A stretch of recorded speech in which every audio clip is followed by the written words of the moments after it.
नमस्कार, मैं हूं आपका साथी सुमित अवस्थी। चक्रव्यूह स्पेशल हमारे इस वीकेंड के एक्सप्लेनर शो में आपका बहुत बहुत स्वागत है।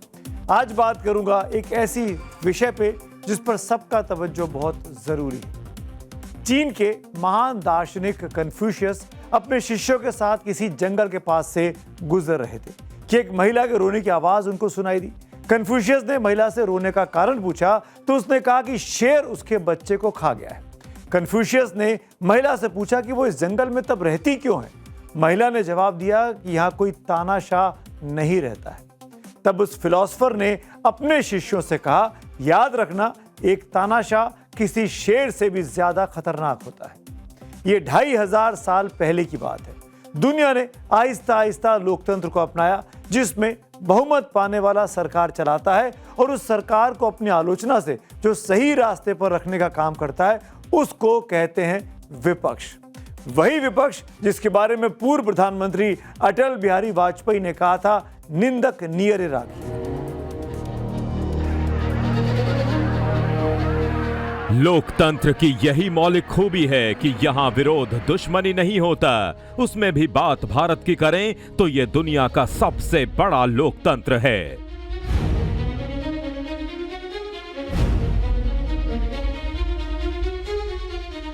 पंद्रह अगस्त 1947 की आधी रात जब भारत ने नियति से सीधा साक्षात्कार किया था, तभी से लोकतंत्र को अख्तियार भी कर लिया था। संविधान निर्माण और गणतंत्र स्थापित होने के साथ उस पर औपचारिकता की मोहर लग गई।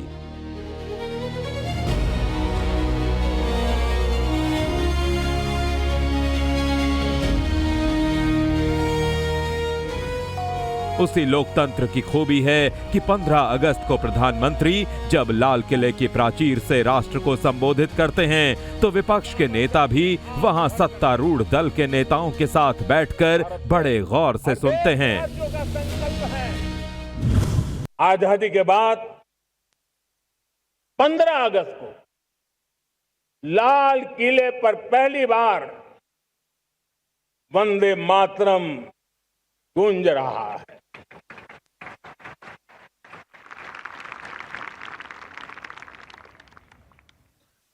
आज जब हम देश के लोग वंदे मातरम के 150 वर्ष मना रहे हैं तो इससे बड़ा उत्तम अवसर क्या हो सकता है। हो सकता है कि प्रधानमंत्री के विचारों से विपक्ष और उसके नेता की असहमति हो सकता है कि विरोध का अंदाज बहुत तीखा हो सकता है कि सवालों के बेहद चुभने वाले तीर छोड़े जाएं।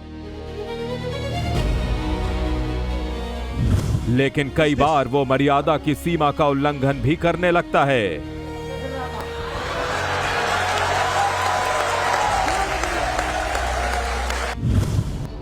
इन सब के बावजूद जब सवाल हिंदुस्तान के हितों का आता है तो क्या सरकार और क्या विपक्ष दोनों एक सुर में हिंदुस्तान की बात करते हैं। आपको याद होगा कि पहलगाम में 26 बेगुनाह लोगों की मौत के बाद विपक्ष ने बगैर किसी अगर मगर के कह दिया था कि सरकार के हर फैसले के साथ विपक्ष खड़ा है।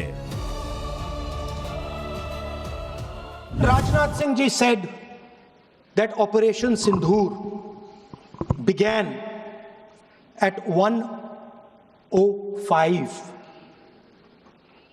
in the morning.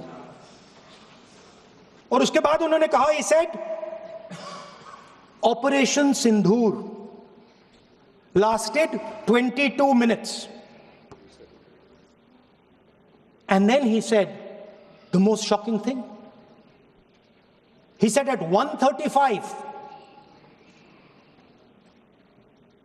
we called Pakistan. We called Pakistan at 1:35 and we told them that we have hit non-military targets and we do not want escalation. The DGMO of India was told by the government of India to ask for a ceasefire at 1:35 at night.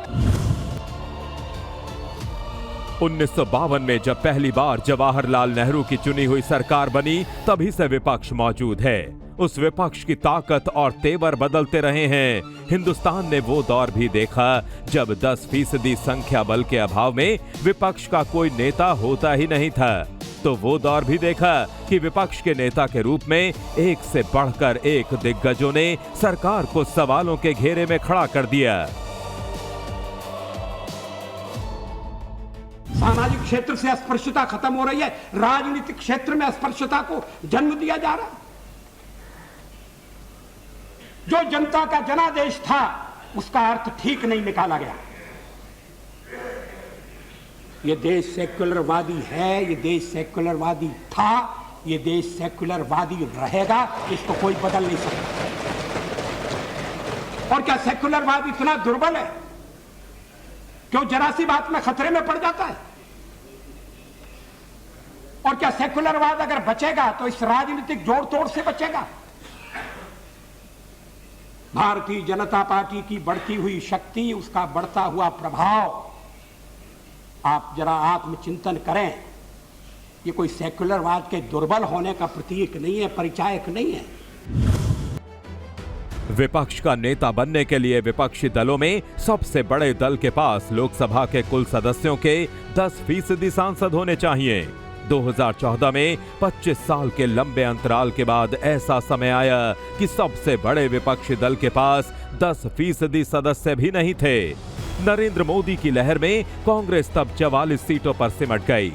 Congress ने मल्लिकार्जुन खड़गे को अपना नेता बनाया, लेकिन उन्हें आधिकारिक तौर पर विपक्ष के नेता का पद नहीं मिला था। 2019 में भी विपक्ष का नेता बनने का मौका कांग्रेस को नहीं मिला, लेकिन 2024 के चुनावों में जहां बीजेपी 240 सीटों पर आ गई, वहीं कांग्रेस ने भी लंबी छलांग लगाकर अपनी सीटें 99 पर पहुंचा दी। अब औपचारिक तौर पर विपक्ष के नेता का दर्जा कांग्रेस को मिला, तो कांग्रेस ने राहुल गांधी को अपना नेता बनाया। सर, क्या इस हाउस में शिव जी की फोटो दिखाना मना है? माननीय सदस्य, आप बस ये बता दीजिए। माननीय सदस्य, सर, मना है या नहीं? कोई भी चित्र को दिखाने के तो शिव जी का चित्र इस साधन, इस हाउस में दिखाना मना है? यहाँ पे दूसरी चीजों के चित्र दिखाए जा सकते हैं, मगर शिव जी का चित्र नहीं दिखा जा सकता। अगर मैं कह रहा हूं कि हमें इनसे प्रोटेक्शन मिली, और मैं समझाना चाह रहा हूं कैसे प्रोटेक्शन मिली, आप मुझे चित्र नहीं दिखाने दे रहे हो। प्रधानमंत्री नरेंद्र मोदी और विपक्ष के नेता राहुल गांधी में कई मुद्दों पर बेहद तल्ख टकराव देखने को मिला। संसद का ये मॉनसून सत्र 15 अगस्त से 2 दिन पहले जब खत्म हुआ, तो इस दुख के साथ कि लगातार कई दिनों तक लोकसभा में कोई काम नहीं हुआ। बात भले ही छात्रों के हितों की हो, लेकिन संसद का अवरुद्ध होना लोकतंत्र के बुनियादी उसूलों पर चोट करता है।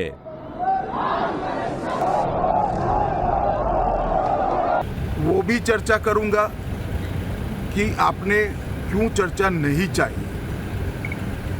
भारतीय जनता पार्टी की मोदी जी के नेतृत्व में सरकार, एनडीए की मोदी जी के नेतृत्व में सरकार हर चीज पर चर्चा के लिए तैयार है। संसद वो चलने देती है। Whether Mr. Amit Shah comes and opines, we don't care what he has to say. Okay? First of all, the most important thing to understand is 20 दिन के लिए गायब हो गए।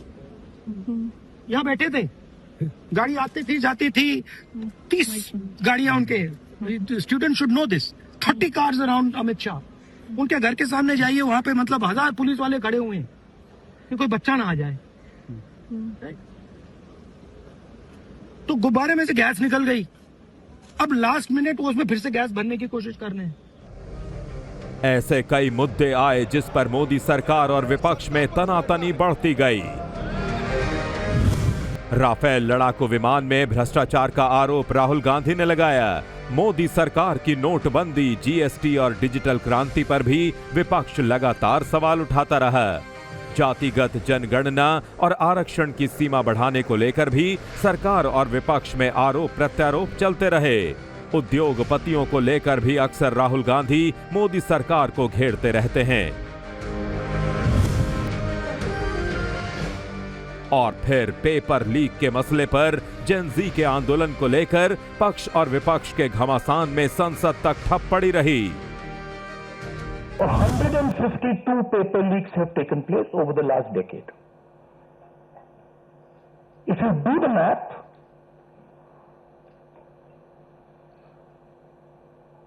so one a month approximately. और देश के narrative में हर दिन अपना गोल पोस्ट चेंज कर रहे हैं। उनका उद्देश्य संवाद करना नहीं है, बल्कि अराजकता फैलाना है। छात्रों की मांग मानी सरकार, झुक गई सरकार। तो सरकार को बताना चाहिए ना किन बिंदुओं पे झुक गई सरकार। एग्जाम पेपर लीक को लेकर के हम चर्चा के लिए शुरू से तैयार हैं। भारत में विपक्ष के नेता को शैडो प्राइम मिनिस्टर कहा जाता है। भारत में ब्रिटिश वेस्टमिंस्टर प्रणाली की लोकतांत्रिक व्यवस्था है, जिसमें विपक्ष के नेता को भावी प्रधानमंत्री के रूप में देखा जाता है। लेकिन भारत की संसद ने वो दौर भी देखा है जब प्रधानमंत्री और नेता प्रतिपक्ष के बीच तीखे राजनीतिक मतभेदों के बीच भी हंसी मजाक के मौके निकल आते थे। मेरा सुझाव है, मैं एक दृष्टिकोण आपके सामने रख रहा हूं। मैं जानता हूं आपको पसंद नहीं है। ऐसा होता तो अच्छा होता। आज मेरी मजबूरी है, उसका जवाब मैं खुलेआम नहीं दे सकता। आपको बताऊंगा उसका जवाब। यही तो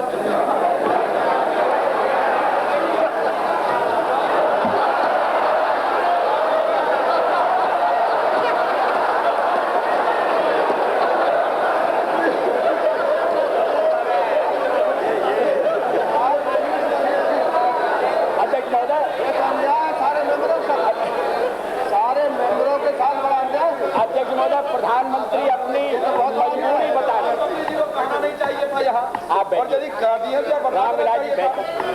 इसीलिए वो कह रहे हैं कि छुपाने की कोई बात नहीं है। प्रधानमंत्री अपनी मजबूरी बताए, मगर मैं चाहता हूं प्रधानमंत्री अपनी मजबूती बताएं। 1990 में जब वीपी सिंह की सरकार गिर गई थी तो राष्ट्रपति ने विपक्ष के नेता राजीव गांधी को ही सरकार बनाने का न्योता दिया था। हालांकि तब कांग्रेस विपक्ष ही नहीं, पूरी लोकसभा में सबसे बड़ी पार्टी थी। लेकिन राजीव गांधी बहुमत न होने के कारण विपक्ष में बैठे।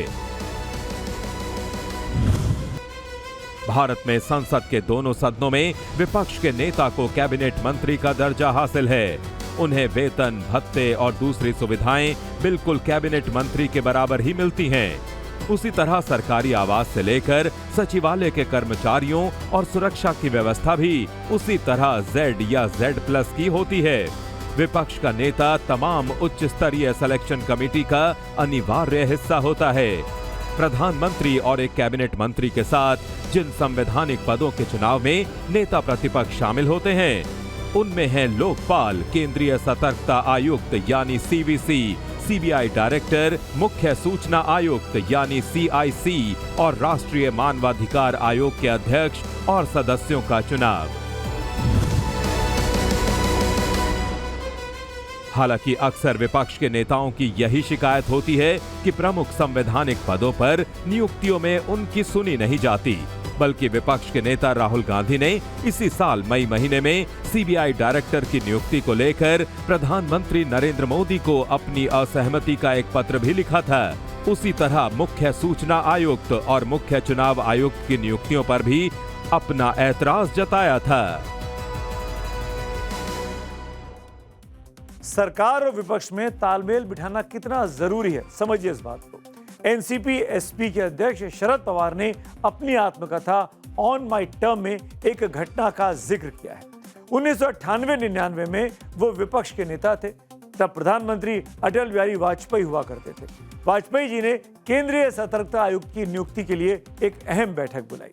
तीसरे सदस्य इस कमेटी के गृह मंत्री उस वक्त के लालकृष्ण आडवाणी थे। आडवाणी अपनी पसंद के अधिकारी के नाम पर अड़े थे, शरद पवार अपनी पसंद पर।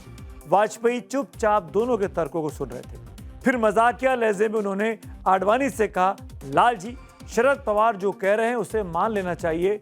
इन्हें सरकार चलाने का हमसे आपसे ज्यादा तजुर्बा है। और फिर वही अधिकारी CVC देश का बना, जिसे विपक्ष का नेता पसंद कर रहा था। इसमें प्रधानमंत्री के रूप में वाजपेयी की सदैशता अपने आप सामने आई। जबकि वाजपेयी सरकार के खिलाफ नेता प्रतिपक्ष के रूप में शरद पवार हमलावर भी दिखते रहे। अटल जी की राजकीय जिंदगी पूरे देश के सामने है। उनका सार्वजनिक जीवन पूरे देशवासी जानते हैं।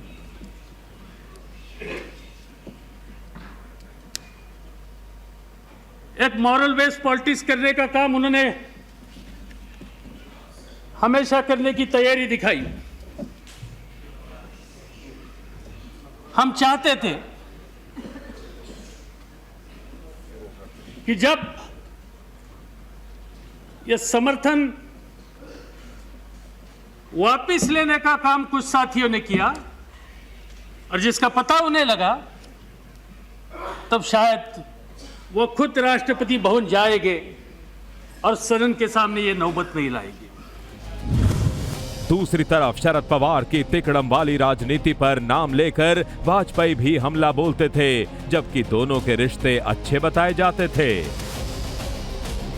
मैं नाम नहीं लेना चाहता, मैं शरद जी का भी नाम नहीं लेना चाहता,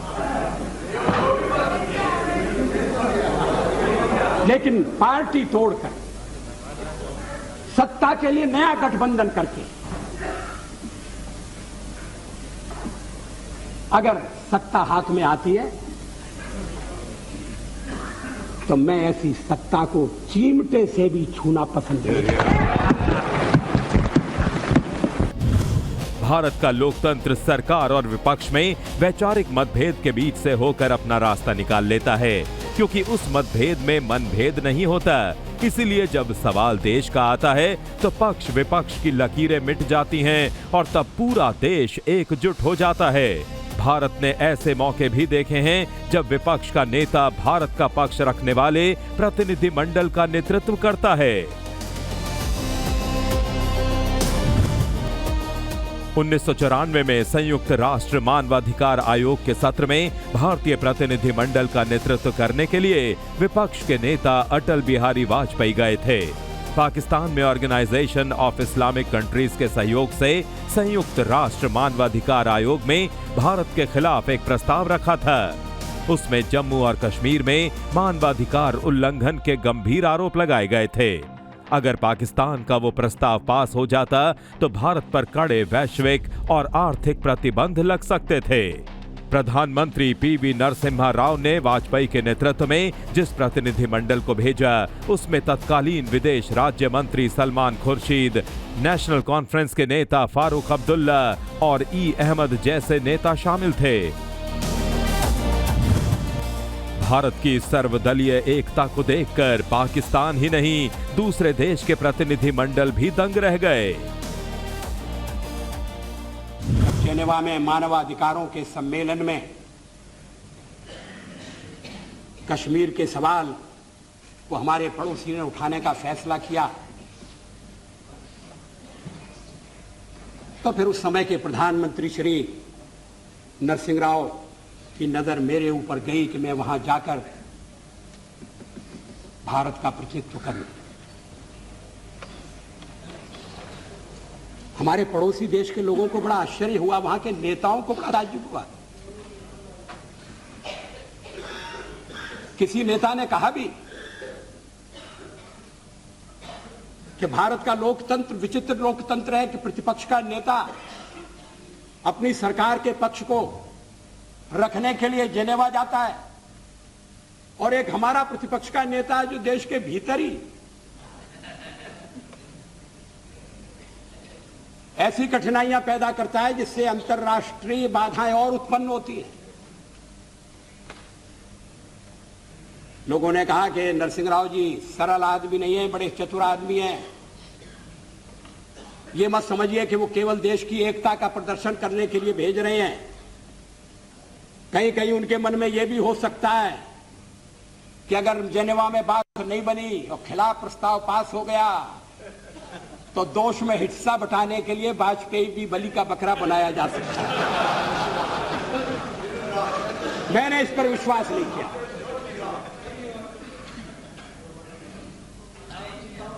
हम एक दूसरे की सदाशयता पर भरोसा करते हैं। 1947 में 15 अगस्त को भारत आजाद हुआ। भारत ने लोकतंत्र को सिर माथे पर बिठाया। इसका नतीजा ये हुआ कि हमारे साथ ही आजाद हुए कई देशों में लोकतंत्र का चिराग बुझ गया, लेकिन भारत में ये आज तक रोशन है। इसको सरकार और विपक्ष ने मिलकर आगे बढ़ाया। 1952 के पहले चुनाव में कांग्रेस को प्रचंड बहुमत मिला। कोई भी विपक्षी दल इतनी ज्यादा सीटें नहीं ला पाया कि उसे विपक्ष का नेता बनने का मौका मिले, लेकिन विपक्ष में कुछ ऐसे नेता थे जिन्होंने सरकार के सामने सवालों की ऐसी झड़ी लगाई कि कईयों का जवाब देना मंत्रियों के लिए मुश्किल होने लगा। उनमें ही एक बड़े विपक्षी नेता थे डॉक्टर राम मनोहर लोहिया, जिन्होंने जेबी कृपलानी के साथ मिलकर 1963 में नेहरू सरकार के खिलाफ अविश्वास प्रस्ताव लाया था। उससे पहले अविश्वास प्रस्ताव में 4 दिनों तक लोकसभा में चर्चा हुई। डॉक्टर राम मनोहर लोहिया, आचार्य कृपलानी, मीनू मसानी और अटल बिहारी वाजपेयी जैसे दिग्गज विपक्षी नेताओं ने नेहरू सरकार की नीतियों की कड़ी आलोचना की। हालांकि कांग्रेस के पास इतना भारी बहुमत था कि मत विभाजन के दौरान अविश्वास प्रस्ताव के पक्ष में सिर्फ 62 वोट पड़े, जबकि सरकार के साथ 347 वोट थे। अपनी जीत के बाद प्रधानमंत्री नेहरू ने कहा था कि विपक्ष के अविश्वास प्रस्ताव का उद्देश्य सरकार को गिराना नहीं, बल्कि सरकार को उसकी कमियों का एहसास दिलाना था। लोहिया विपक्ष के सबसे कद्दावर नेताओं में थे। राष्ट्रीय आंदोलन में नेहरू के साथ मिलकर काम करने वाले लोहिया अब उनकी कटु आलोचना किया करते थे। लोहिया की तार्किक आलोचना का नतीजा ये हुआ कि नेहरू सरकार और योजना आयोग को तब मानना पड़ा था कि देश का एक बड़ा हिस्सा अत्यधिक गरीबी में जी रहा है। पंडित नेहरू और लोहिया में राजनीतिक विरोध के बावजूद एक दूसरे के लिए सम्मान था। अक्टूबर 1967 की बिल्कुल शुरुआत में लोहिया साहब की तबीयत बहुत खराब हो गई थी। डॉक्टरों और उनके साथियों को लगता था कि पता नहीं अब लोहिया बचेंगे कि नहीं बच पाएंगे। सबको उनकी देखभाल की चिंता थी। अर्ध चेतना की स्थिति में ही लोहिया ने मुस्कुराते हुए कहा कि तुम लोग मेरी चिंता मत करो, मुझे कुछ भी हो गया तो मैं जवाहरलाल के पास जाऊंगा, वो वहां मेरी बहुत अच्छी देखभाल करेंगे। कुछ दिनों के बाद ही 12 अक्टूबर 1967 को लोहिया साहब का देहांत हो गया। आजादी की लड़ाई का प्रभाव और नेहरू का प्रभामंडल ऐसा था कि किसी एक विपक्षी दल के लिए 10% सीटें हासिल करना लंबे समय तक मुमकिन नहीं हुआ। भारत के संसदीय इतिहास में सबसे पहले आधिकारिक रूप से विपक्ष के नेता बने थे राम सुभग सिंह। उनका कार्यकाल 1969-70 का रहा। उसके बाद जनता पार्टी की सरकार के दौरान 1977 से 1979 के बीच वाई.बी. चौहान विपक्ष के नेता बने। 1979 में चरण सिंह की सरकार बनी तो जगजीवन राम विपक्ष के नेता थे। 1989 में वी.पी. सिंह की सरकार आई तो विपक्ष के नेता राजीव गांधी बने। 1990 में जब चंद्रशेखर की सरकार बनी तो लाल कृष्ण आडवाणी विपक्ष के नेता बने।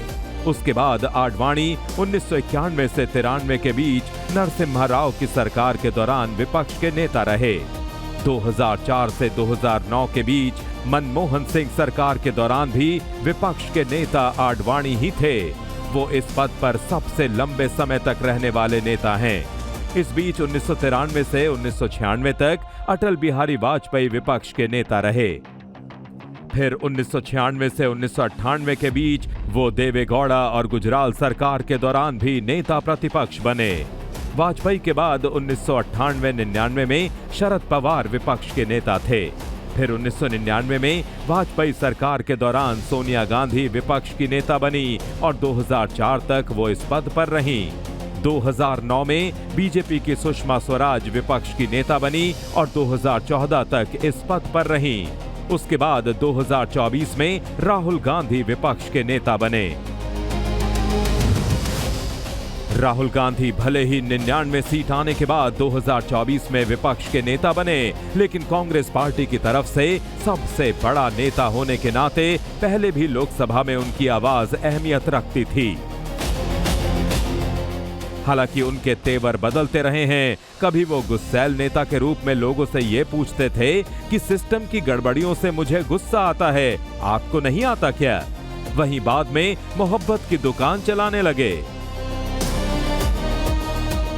उस बदलाव के तहत ही एक बार लोकसभा में अपना भाषण देने के बाद वो सीधे प्रधानमंत्री नरेंद्र मोदी की कुर्सी तक गए और अचानक उनसे गले लग गए। लेकिन जल्द ही राहुल की वो मोहब्बत की दुकान मजाक का सामान बन गई।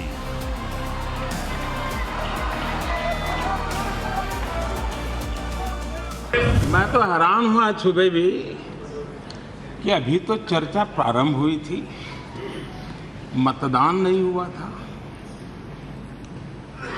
जय पराजय का फैसला नहीं हुआ था, फिर भी जिनको यहां पहुंचने की उत्साह है, उठो उठो उठो।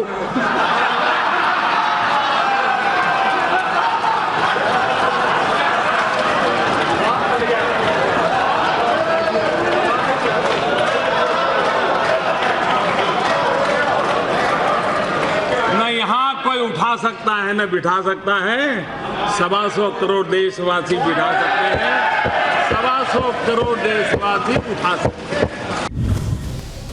राहुल गांधी मौजूदा विपक्ष का चेहरा हैं, लेकिन आधिकारिक तौर पर विपक्ष का पहला चेहरा राम सुभग सिंह थे। जिस इंदिरा गांधी की सरकार के समय वो विपक्ष के नेता बने, कभी उसी इंदिरा गांधी की सरकार में वो मंत्री भी थे।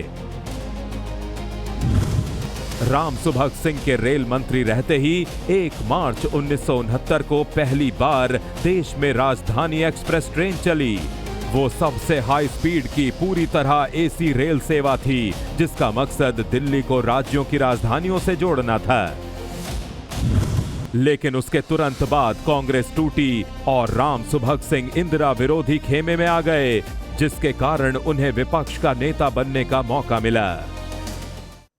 वैसे विपक्ष की पहचान बनने के लिए विपक्ष का नेता होना जरूरी नहीं है। ऐसे कई नेता हैं जो कभी औपचारिक रूप से विपक्ष का नेता नहीं बने, लेकिन वो लंबे समय तक विपक्षी राजनीति की धुरी बने रहे। इस देश ने 1975 में इमरजेंसी का वो अंधकारमय दौर देखा है, जब एक तरफ इंदिरा गांधी की अभेद्य सत्ता थी और दूसरी तरफ सलाखों के पीछे विपक्ष के सारे नेता। इसका देश की जनता ने काफी बुरा भी माना। उनको लगा कि इंदिरा गांधी लोकतंत्र का गला घोट रही हैं और इसीलिए 1977 के दौरान चुनाव में जेल में बंद विपक्षी नेताओं को लोगों ने सत्ता सौंप दी और इंदिरा गांधी को विपक्ष में बिठा दिया। 1977 में इंदिरा गांधी खुद भी रायबरेली से चुनाव हार गई थीं। जनता पार्टी की सरकार बनने के बाद विपक्ष का नेता तो वाईबी चौहान बने थे, लेकिन जनमानस में विपक्ष की सबसे बड़ी नेता तो इंदिरा गांधी ही थीं। जनता पार्टी के नेताओं में इंदिरा गांधी को लेकर नाराजगी और तल्खी इतनी ज्यादा थी कि उन्हें गिरफ्तार तक करवा लिया। लेकिन इससे इंदिरा गांधी को राजनीतिक लाभ ही मिला। लोगों में यह संदेश गया कि जनता पार्टी के नेता इंदिरा गांधी से बदला लेने की प्रतिक्रियावादी राजनीति कर रहे हैं। इसका नतीजा यह हुआ कि 3 साल के अंदर ही इंदिरा गांधी सत्ता में वापस आ गईं। और अब बात 80 के दशक की कर रहा हूं। 1980 में इंदिरा गांधी की सत्ता में वापसी के साथ देश को एक कमजोर विपक्ष मिला। इतना बड़ा बहुमत था उनके साथ। 1984 में उनकी हत्या हुई। उसके बाद चुनाव में विपक्ष पूरी तरीके से धुल गया और कांग्रेस को 415 सीटें मिली थी, जिसके बाद राजीव गांधी देश के प्रधानमंत्री बने थे। इसीलिए 1980 से लेकर 89 तक विपक्ष का नेता बनने का सौभाग्य किसी भी नेता को नहीं मिला था। लेकिन 1989 के लोकसभा चुनाव ने सारे राजनीतिक समीकरण बदल कर रख दिए। पहली बार किसी दल को बहुमत नहीं मिला और गठबंधन की सरकार अपने देश में बनी। वीपी सिंह की सरकार बीजेपी और लेफ्ट के समर्थन से बनी, जो वैचारिक तौर पर एक दूसरे के घोर विरोधी हुआ करते थे। तब कांग्रेस सबसे बड़ी पार्टी थी, लेकिन उसने विपक्ष में बैठना स्वीकार किया था क्योंकि कांग्रेस को बहुमत नहीं मिला था।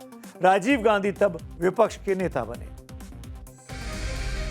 लेकिन 1 साल के भीतर वीपी सिंह सरकार गिर गई और चंद्रशेखर की नई सरकार बनते ही विपक्ष का समीकरण भी बदल गया।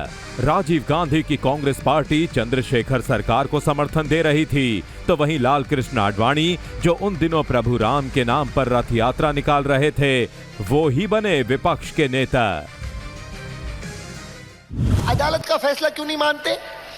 अदालत क्या इस बात का फैसला करेगी कि यहां पर राम का जन्म हुआ था कि नहीं हुआ था?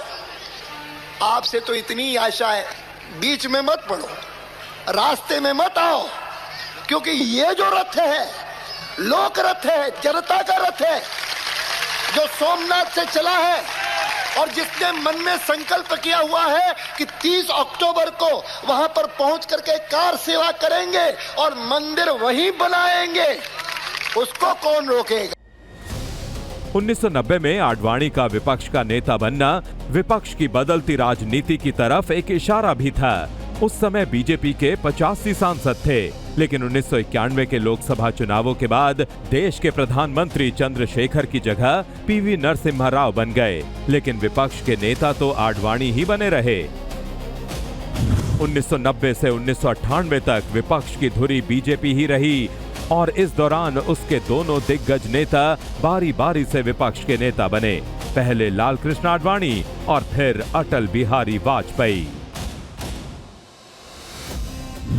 मंत्री निर्दोष करार दिए गए, अफसर रिटायर हो गए, जांच जारी है और जांच तब तक जारी रहेगी जब तक ये सरकार लोग रिटायर नहीं कर देंगे, इस सरकार को नहीं बदलेंगे। और उस रिपोर्ट का क्या हश्र हुआ है? ये रिपोर्ट अपमानजनक है। ये रिपोर्ट संसद की मर्यादा को भंग करने वाली। सबको आपने क्लीन चिट दे दी और बाकी के जांच चल रही है। कब तक जांच चलेगी?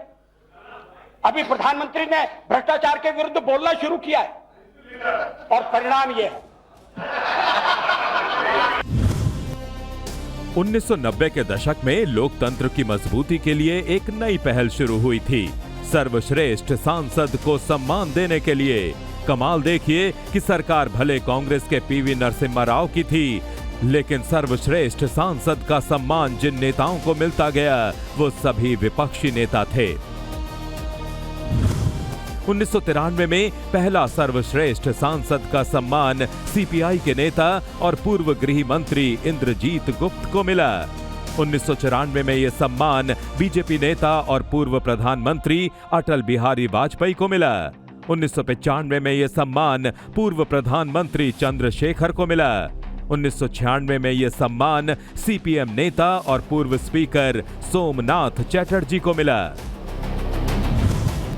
लेकिन इसका मतलब ये नहीं कि विपक्ष के नेताओं ने जिस सरकार में उन्हें सर्वश्रेष्ठ सांसद का सम्मान मिला उनको कटघरे में खड़ा करना छोड़ दिया हो। सामाजिक क्षेत्र से अस्पृश्यता खत्म हो रही है, राजनीतिक क्षेत्र में अस्पृश्यता को जन्म दिया जा रहा है। जो जनता का जनादेश था उसका अर्थ ठीक नहीं निकाला गया। ये देश सेक्युलरवादी है, ये देश सेक्युलरवादी था, ये देश सेक्युलरवादी रहेगा, इसको कोई बदल नहीं सकता। और क्या सेक्युलरवाद इतना दुर्बल है क्यों जरा सी बात में खतरे में पड़ जाता है?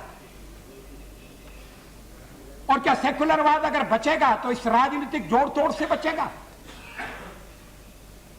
भारतीय जनता पार्टी की बढ़ती हुई शक्ति, उसका बढ़ता हुआ प्रभाव, आप जरा आत्मचिंतन करें। ये कोई सेक्युलरवाद के दुर्बल होने का प्रतीक नहीं है, परिचायक नहीं है। उसके और कारण है जिनमें मैं इस समय विस्तार से जाना नहीं चाहता। इस सरकार को जरा भी लज्जा नहीं आती, जरा भी अपने दामन में झांकने की कोशिश नहीं करते। अगर नरसिम्हा राव और अर्जुन सिंह चुनाव का बाइकाट करें तो देश प्रेम है, अगर बादल और टोरा बाइकाट करें तो देशद्रोह हो जाता है। ये जनतंत्र की परिभाषा अध्यक्ष महोदय कांग्रेस पार्टी से मैं सीखने के लिए तैयार नहीं। समय के साथ राजनीति की धारा भले कितनी भी बदली हो, लेकिन नहीं बदला तो वैचारिक मतभेद और विरोध के बावजूद मानवीय सद्भावना। 13 दिसंबर 2001 में जब संसद पर आतंकवादी हमला हुआ था तो विपक्ष की नेता सोनिया गांधी ने सबसे पहले प्रधानमंत्री वाजपेयी को फोन करके पूछा, आप सुरक्षित तो है ना? ये भाव ही भारत के लोकतंत्र की मजबूती की गारंटी है कि जो राजनीतिक विरोधी हैं उनको राजनीतिक दुश्मन नहीं माना जा सकता। जबकि मुद्दों पर ऐसे तीखे हमले किए जाते थे कि एक दूसरे के बयान से दूसरा तिलमिला कर रह जाता था। It is a government that has betrayed the mandate of the people. हम यहाँ लोगों से चुन के आए हैं और जब तक लोग चाहेंगे हम रहेंगे। आपका मैंडेट कौन होता है हमारा फैसला तय करने वाला? It is a government that has betrayed the mandate. किसको आप किसने आपको जज बनाया है? आप यहां तो शक्ति परीक्षण के लिए तैयार नहीं है। अब जब असेंबली के चुनाव होंगे तब हो जाएंगे दो दो हाथ। 2004 में वाजपेयी की सरकार चली गई, जिसके बाद मनमोहन सिंह प्रधानमंत्री बने। विपक्ष में फिर बीजेपी आ गई और आडवाणी ही विपक्ष के नेता बने। 2009 में दूसरी बार मनमोहन सिंह प्रधानमंत्री बने तो बीजेपी ने विपक्ष का नेता सुषमा स्वराज को बनाया। मनमोहन सरकार पर सुषमा स्वराज के तीखे हमले भी हुए, लेकिन वो दौर ऐसा था कि विपक्ष का नेता अगर सरकार पर सवाल उठाता था तो कई बार सहयोग के शब्द भी बोलता था। अखबार लिखते हैं कि 15वीं लोकसभा में संसद का कामकाज सबसे ज्यादा ठप रहा है। अध्यक्ष जी, मैं आपके माध्यम से देश को बताना चाहती हूं कि संसद का कामकाज सबसे ज्यादा ठप इसलिए नहीं रहा है कि विपक्ष गैर जिम्मेदार है, बल्कि इसलिए रहा है कि 15वीं लोकसभा की सरकार आजादी के बाद इस देश की सबसे भ्रष्ट सरकार है। अध्यक्ष जी, आप साक्षी हैं, आप साक्षी हैं। हर सत्र से पहले इस सरकार का एक नया घोटाला उजागर होता है और दूसरा घोटाला पहले का रिकॉर्ड तोड़ता है, तीसरा घोटाला दूसरे का रिकॉर्ड तोड़ता है। सीडब्ल्यूजी में 70,000 करोड़ का नुकसान हुआ। सीडब्ल्यूजी में 70,000 करोड़ का नुकसान हुआ तो 2G में 1,76,000 करोड़ का घाटा और कोयला आवंटन में 1,86,000 करोड़ की लूट। ये सदन उलझा भी बहुत और उलझकर सुलझा भी। मैं बहुत प्यार से कह रही हूं, मेरे भाई कमलनाथ अपनी शरारत से इस सदन को उलझा देते थे और आदरणीय शिंदे जी अपनी शराफत से उसे सुलझा देते थे। और इस शरारत और शराफत के बीच बैठी हुई सोनिया जी की मध्यस्थता, आदरणीय प्रधानमंत्री जी की सौम्यता, आपकी सहनशीलता और आडवाणी जी की न्यायप्रियता के कारण ये सदन चल सका। और आज के दिन मैं अपने पूर्व नेता सदन को भी याद करना चाहूंगी, आदरणीय प्रणब मुखर्जी को, लोकतांत्रिक संस्थाओं में जिनकी आस्था ने भी इस सदन को चलाने में बहुत कारगर भूमिका निभाई। ऐसे कई मौके आए जब विपक्ष के तेवर के कारण सरकारों की विदाई हुई या फिर बड़े बड़े मंत्रियों के इस्तीफे हुए। 1950 में विपक्षी नेताओं के दबाव में तत्कालीन वित्त मंत्री जॉन मथाई को इस्तीफा देना पड़ा। 1958 में एक और वित्त मंत्री टीटी कृष्णामाचारी को मुंदड़ा घोटाले में विपक्ष के दबाव में इस्तीफा देना पड़ा। हालांकि उसमें प्रधानमंत्री नेहरू के दामाद का भी बड़ा हाथ था, क्योंकि मुंदड़ा केस को उन्होंने ही उठाया था। 1962 में भारत चीन युद्ध में देश की सामरिक हार के बाद विपक्षी आक्रोश की भेंट रक्षा मंत्री वी.के. कृष्णन मेनन चढ़ गए। 1963 में एक प्राइवेट फर्म से चुनावी फंड मांगने के आरोपों पर विपक्ष का हंगामा इतना बढ़ा कि खान और ईंधन मंत्री के.डी. मालवीय को इस्तीफा देना पड़ा। 1992 में हर्षद मेहता शेयर घोटाले से जुड़ी कंपनी से शेयर खरीदने के कारण वाणिज्य मंत्री पी चिदम्बरम विपक्ष के निशाने पर आए और अपनी कुर्सी उन्हें गंवानी पड़ी। 2001 में तहलका.com के operation West End sting operation में रक्षा सौदों में रिश्वतखोरी को लेकर विपक्ष ने संसद ठप कर दी थी, जिसके कारण रक्षा मंत्री जॉर्ज फर्नांडिस को इस्तीफा देना पड़ा था। 2005 में इराक के तेल के बदले अनाज घोटाले में विपक्ष के भारी विरोध के कारण विदेश मंत्री नटवर सिंह की कुर्सी गई थी। 2010 में 2G स्पेक्ट्रम घोटाले में सीएजी की रिपोर्ट आने के बाद विपक्ष के हमलावर अंदाज से दूरसंचार मंत्री ए राजा को अपनी कुर्सी गंवानी पड़ी। 2011 में एयरसेल मैक्सिस सौदे में अनियमितताओं के आरोप में विपक्ष की घेराबंदी के कारण कपड़ा मंत्री दयानिधि मारन को इस्तीफा देना पड़ा। 2013 में रेलवे बोर्ड में प्रमोशन के लिए रिश्वत लेने का आरोप जब रेल मंत्री पवन बंसल के भतीजे पर लगा तो विपक्ष ने इसको बड़ा मुद्दा बनाया। नतीजतन बंसल का इस्तीफा हुआ।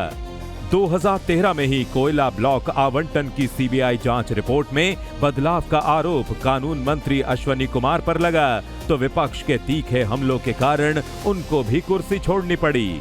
2018 में जब मी टू आंदोलन के दौरान कई महिला पत्रकारों ने तत्कालीन विदेश राज्य मंत्री एमजे अकबर पर यौन उत्पीड़न के आरोप लगाए तो अकबर को भी जाना पड़ा। और अब नीट पेपर लीक घोटाले में धर्मेंद्र प्रधान का इस्तीफा हो गया। विपक्ष के तेवर और उस पर सरकार की उदारता भारतीय लोकतंत्र को मजबूत बनाती है। दोनों के रिश्ते को आप मनमोहन सिंह के प्रधानमंत्री रहते सुषमा स्वराज के साथ उनकी शायरी में किए गए वार पलटवार से समझ सकते हैं। तू इधर उधर की ना बात कर, ये बता कि काफिला क्यों लूटा। तू इधर उधर की ना बात कर, ये बता कि काफिला क्यों लूटा। हमें रहजनों से गिरा नहीं, तेरी रहबरी का ख्याल है। माना कि तेरी दीद के काबिल नहीं हूँ मैं, तू मेरा शौक तो देख, मेरा इंतजार तो। शौक और इंतजार से आगे सरकार और विपक्ष के बीच एतबार और एक दूसरे की इज्जत करने वाली महान परंपरा भी आती है। वही परंपरा बगैर किसी कटुता के सत्ता परिवर्तन भी कराती है और बड़े से बड़े कानून बनाने में पक्ष विपक्ष को एक प्लेटफॉर्म पर भी लाती है। लेकिन समय के साथ ये रिश्ते अब कटुता की नई कसौटियों पर कसे जा रहे हैं, जबकि जरूरत विश्वास और भरोसे की है। असली लोकतंत्र उसी व्यवस्था का नाम है जिसमें जन भावनाओं का सम्मान करने वाली सरकार हो और जनहित की आवाज उठाने वाला विपक्ष। तो आज मेरे साथ इतना ही। सोमवार को मुलाकात होगी। शुभ रात्रि।